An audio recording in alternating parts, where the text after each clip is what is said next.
Hey guys, what's up? And today I'm going to finish up 2018 with two album reviews. This is not the final review of 2018 because of some uh, issues on my part, some time management issues on my part, but this is going to be the last album review video. And in this video, I'm going to be talking about two Nirvana albums, Nevermind and In Utero. So, Nirvana is a very, very, very famous Seattle grunge rock band, and believe me, in all of the United States, Seattle is the most familiar city to me because I've only been to Seattle, LA, and Houston. But let's get back on track.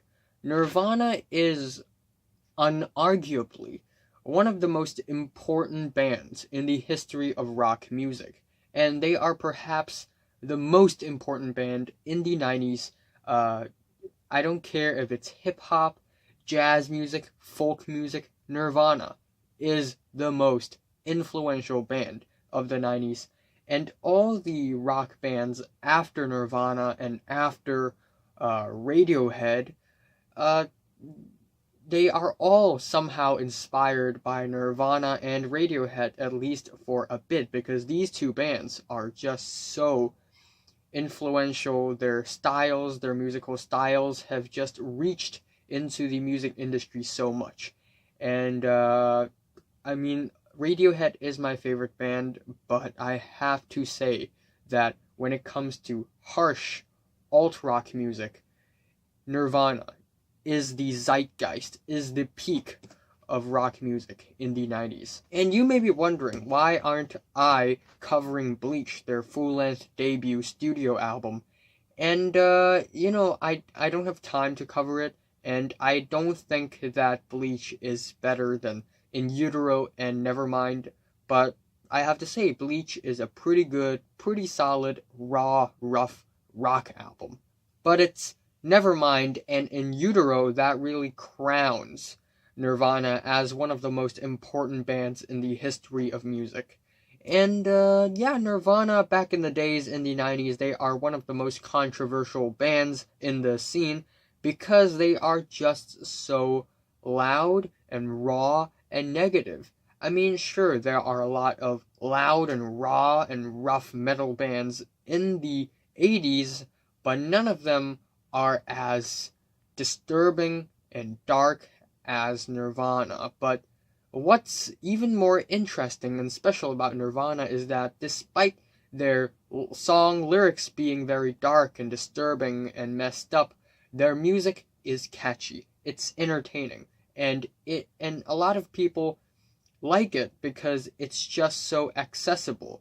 And that's why a lot of people are into this very sad and bitter grunge movement that a lot of the parents back then hate.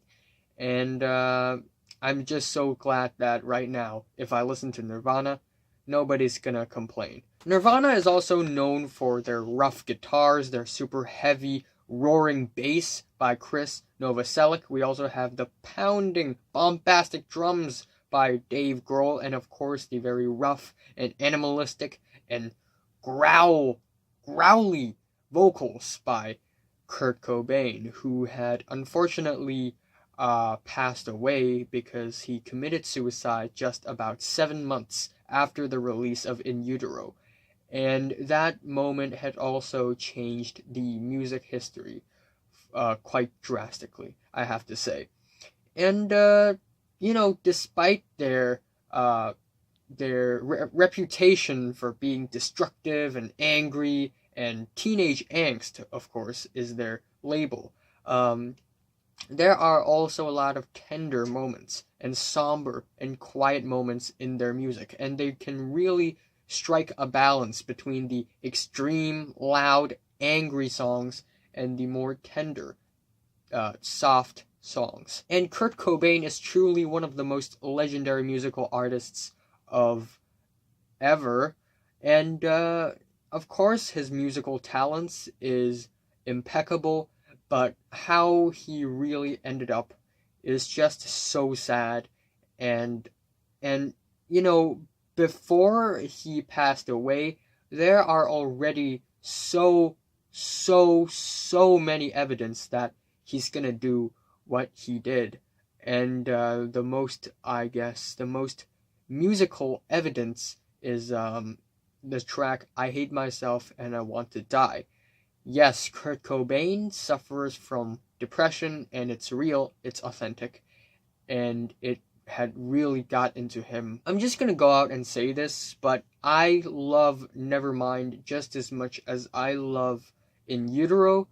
In Utero is more versatile than Nevermind, in my opinion, but Nevermind is more energetic and explosive than In Utero, and in fact, In Utero is a downer. It is a very depressing and negative and almost heart-trenching album. Even though there are songs on In Utero that's very entertaining and catchy and loud and almost fun, but if you look at the lyrics, just the lyrics on In Utero, a lot of them are very, very disturbing, very dark. While on Nevermind, yes, there are dark and disturbing and sad lyrics, but there are also more abstract and strange lyrics about Kurt's relationship. We have the track Smells Like Teen Spirit, which is unarguably one of the most iconic songs in history ever. I'm pretty sure that everyone who loves music and who listens to music frequently knows this song and had listened to it for multiple times, including me, because this is just such an iconic song. And indeed, it deserves the praise that it's getting because it's just so catchy, just so energetic. It's so raw, it's so loud and fun, and it's also not one of those super complicated and sophisticated songs, but it's just more simplistic, and a lot of people can access it even more. I mean, the guitar riff of this thing is epic and catchy. The vocals by Kurt Cobain are soaring, they are passionate, and the lyrics are hard to decipher. My interpretation for the lyrics of this song, I don't know if it's right or not, but I think it's what the band thinks the audience thinks when they go to a Nirvana concert. Like when a Nirvana fan goes to a Nirvana concert, he or she would be like, "Here we are now, entertain us." And it's like the fans across the world are demanding the band to make them songs to entertain them, and thus the band feel like sort of a puppet, a dancing monkey on the stage. So, but yeah, I think this song is truly one of the best songs ever, and the drums by Dave Grohl are, as always, bombastic and fantastic. And then we also have other great songs on the track list, like In Bloom, which is really underrated. I really love the verses. They are sort of choppy, and they have this sinister and bitter tone to it. And the verses are actually surprisingly more quiet, and the bass line of the thing is great. It's fantastic. It's catchy, and the chorus is awesome as well. He's the one who likes all the pretty songs, and he likes to sing along, and that's kind of funny because I'm singing along right now, so the song kind of pokes fun at the audience as well. And then we have Come As You Are, which is also an amazing song. And on this song, Kurt Cobain kind of talks about having a friend, come as you are, as you were. But the lyrics on this track are really contradicting. It's really inconsistent, intentionally, and I just love it. A few artists during the early 90s can pull off lyrics like that. And I also really like the sweet and deep, murky guitars, as well as the tingy hi-hats. And we also have Breed, which is a track about Kurt Cobain versus his ex-girlfriend, Toby Vale. And it's a very wild and playful track with a very terrorizing guitar bass, and these very repetitive lines, I don't care, I don't care, I don't care, I don't care. And the chorus is very disorienting, it's gross, and it's just full of energy, and I love it. Lithium is another smash hit that got Nirvana super popular, that pushed Nirvana into the spotlight, and I don't know if it's real again, but Lithium is said to be about drug addiction, because lithium is one of the ingredients for a bipolar disorder treating drug, apparently. And yeah, the verses of this track is very sweet, and Kurt Cobain kind of sings in character, where the character says he's so happy and he found God. So there is some sort of a mention of religion in this track that really intrigues me. But during the chorus, it gets explosive. And the hook of this track is also amazing. It's more abrasive, it's more raw, it's more despondent. I love you, I'm not gonna crack. I need you, I'm not gonna crack. And there's also this sense of satire in the song that makes this song really stand out. And we also have Polly, which is a surprisingly more sweet and somber and quiet track, more acoustic, but yet it has a grunge feel, a grunge vibe to it. And this song is really interesting because Kurt Cobain wrote this song in the perspective of a kidnapper of a 14-year-old girl. And it's just so evil, to be honest. So hiddenly evil, so subduedly evil.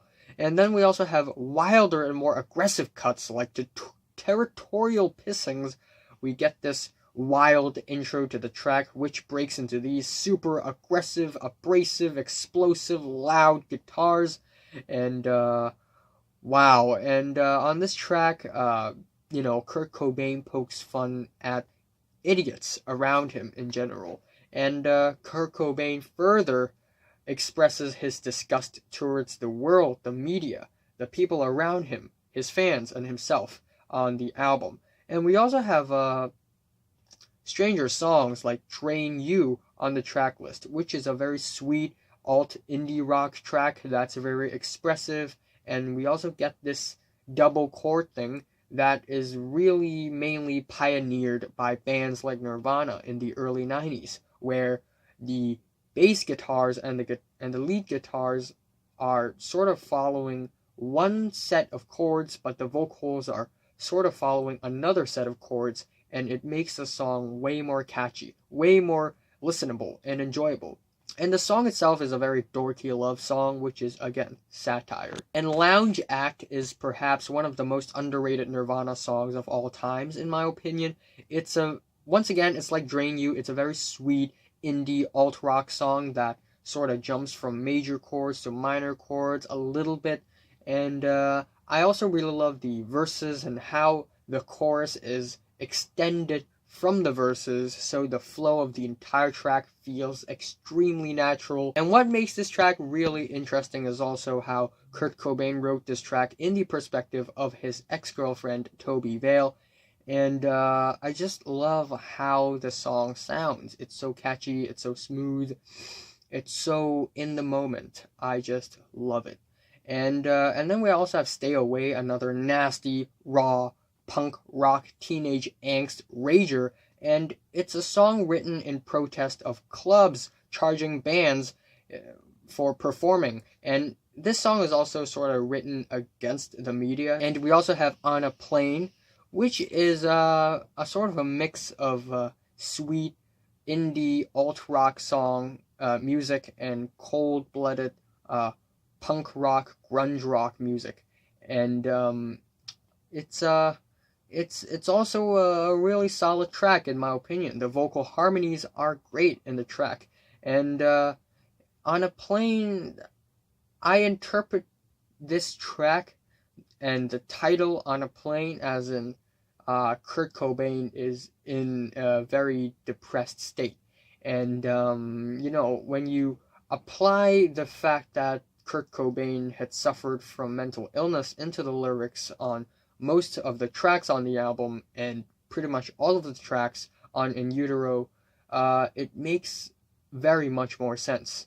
And the album ends off with Something in the Way, which is actually the truly most depressing song of the entire discography of Nirvana, in my opinion.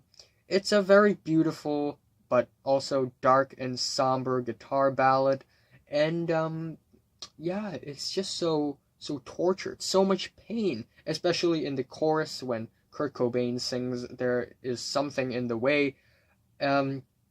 There's just so much pain in his voice, you can hear it. And on the song, Kurt Cobain talks about being homeless, and he reflects on his life. And we also get a hidden track, Endless Nameless, and it is basically a long-winded experimental noise rock track, and it's basically an improv recording while they were recording Lithium, but they couldn't record it for some reason, so, Kurt Cobain just jammed out and came out with some random lyrics, and, Dave Grohl and Chris Novoselic played along and ended up with this weird song with weird lyrics, and at the end of the song, Kurt Cobain accidentally broke his guitar, or maybe it's intentional.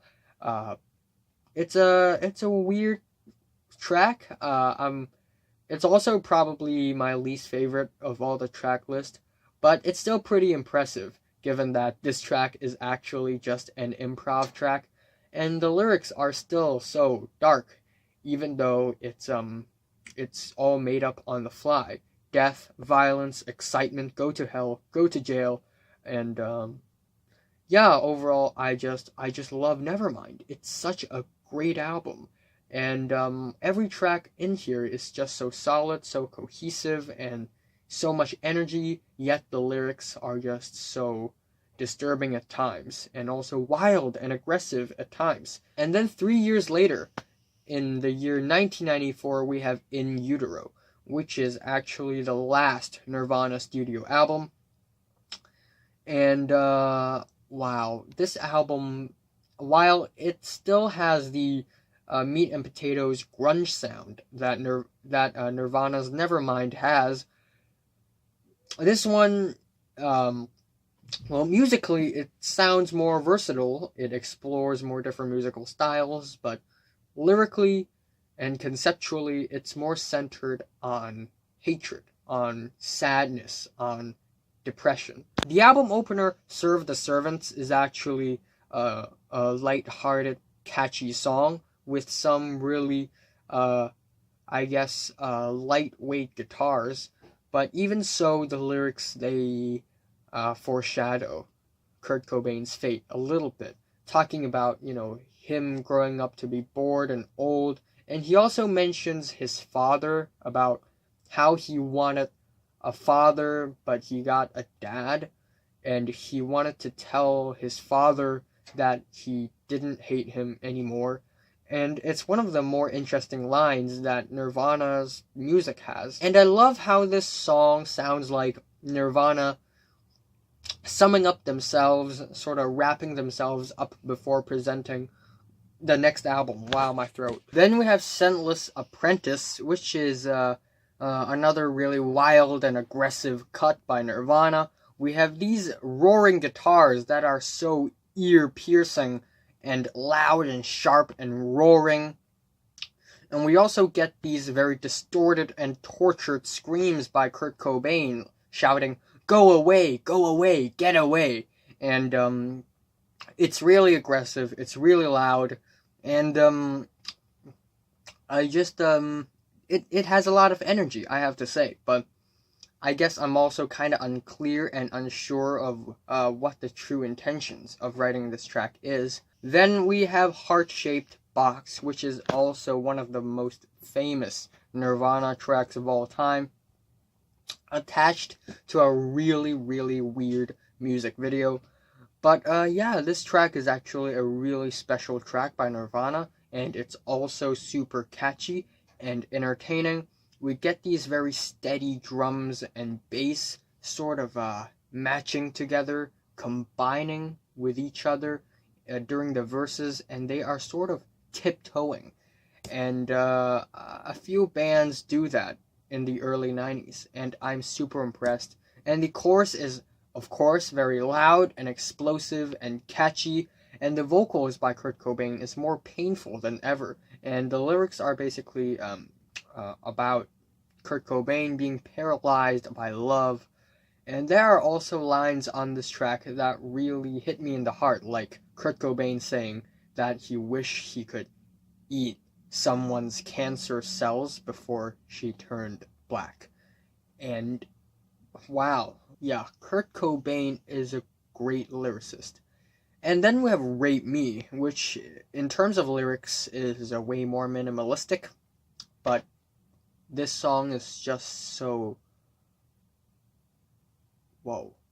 It's one of those songs, one of those rare songs that makes me go, whoa, that leaves me speechless after the first time I've heard it.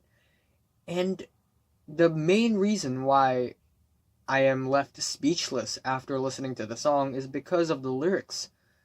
Even though they're not much, they really show how Kurt Cobain hates himself so much. It's so self-hating, it's so sad, it's so disturbing. Kurt Cobain telling his friend to rape him, to hate him, and asking, am I the only one? It really, if you don't listen to the song and only look at the lyrics, it really gets to your heart. It really hurts. The self-hating, it's really real. It's really authentic. It's right up in your face. Am I the only one? Am I the only one? It's... And the ending of the track is also very raw vocally. But when you listen to the guitars, the guitar riff, they are actually very catchy and entertaining. And it really, really sort of contrasts with the lyrics and the concept of this track. And it's almost... Other tracks on the album include Frances Farmer Will Have Her Revenge on Seattle, which is a very disorienting and almost gross track, even though the bass riffs on this track are a little stereotypical, but it's still a very solid track with amazing performance. And I also think the chorus says a lot about Kurt Cobain's mental state, saying that he misses the comfort in being sad. And we also have the track Dumb, which is also one of my favorite tracks on In Utero. It's a more somber and quieter cut by Nirvana. We get these very minimal pinches of guitars that are bittersweet, and we also get these dreary and deep strings backing the guitars up, which are beautiful. And on this track, lyrically, Kurt Cobain kind of talks about happiness and how happiness might just be an illusion. And he wished that he would be dumb because ignorance is bliss. And it's also one of the more disturbing moments lyrically on the album. And then we have Very Ape, which completely contrasts Dumb because it's very monstrous, the guitar riffs are loud. And on this track, Kurt Cobain kind of talks about how he is seen from the perspective of his fans, the audience. And he called himself the king of illiterature because he just didn't like how he is being praised and treated. And we also have a very odd and strange track called Milk It. And the bass riff is really odd, and it almost feels like it is somehow inspired by Typical Girls by The Slits, a very famous female-led post-punk band in the USA during the 70s. And the vocals on this track are very quiet as well, and they are almost to a degree disturbing. And then we have Pennyroyal, which is more melodic, more sad, and you can feel that Kurt Cobain is sort of out of breath on this track. And it's because Kurt Cobain kind of talks about his life force being drained out, being distilled, and there are also lines on this track about, sighing eternally, and it hits hard. And then we have a satire parody track titled Radio Friendly Unit Shifter, and it's satire because the track is not radio friendly at all. We get these very odd noise punk riffs and these random gibberish babble lyrics that are just so weird and nonsensical, and it's kind of funny actually. And then we have Tourette's, probably my least favorite track off of the album. It's really angry, noisy, and raw, and wild, and whack. And the track is mostly screams, insane screams by Kurt Cobain. It's unpleasant, but that's the point, right? And the album ends off with another somber and mellow cut, the same way Nevermind ended, except it's a little more. It sounds a little more optimistic for some reason, even though conceptually it's just as sad as Something in the Way. And this track is all apologies, which is a very beautiful but also dark track where Kurt Cobain reflects himself, and he sings with a lot of different emotions, happiness and sadness combined. And we also get these subdued strings in the back that are super beautiful. And I also really like the hypnotic guitars. On this track, Kurt Cobain asked himself a lot of questions. What else should I be? And I also feel like the ending of the song is quite hard hitting. And it's like this refrain kept on being repeated. All in all, as we are, he kept on repeating this phrase. And who would have thought that this would be the ending of Nirvana and Kurt Cobain? And it just makes this track even more bitter and even more disturbing and dark after 7 months. And that's what this album feels like to me. A very negative and depressing take on life by Kurt Cobain, but with catchy and energy-driven guitar riffs and drum lines. Yeah.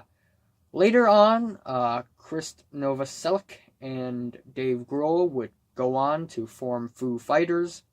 Truly, Nirvana is one of the most special bands I have ever came across, and their music lives on forever. I want to give both these two albums a very, very, very, very, very strong 9 out of 10, almost a 10. But you know what? I'm giving Nevermind a 10 out of 10. In Utero is so close to a 10, but it's, yeah, I'm just gonna leave it at that. So what are your thoughts on these two albums? From 1 to 10, how much did you rate them? Like if you like them, and subscribe if you want more. Thank you for watching.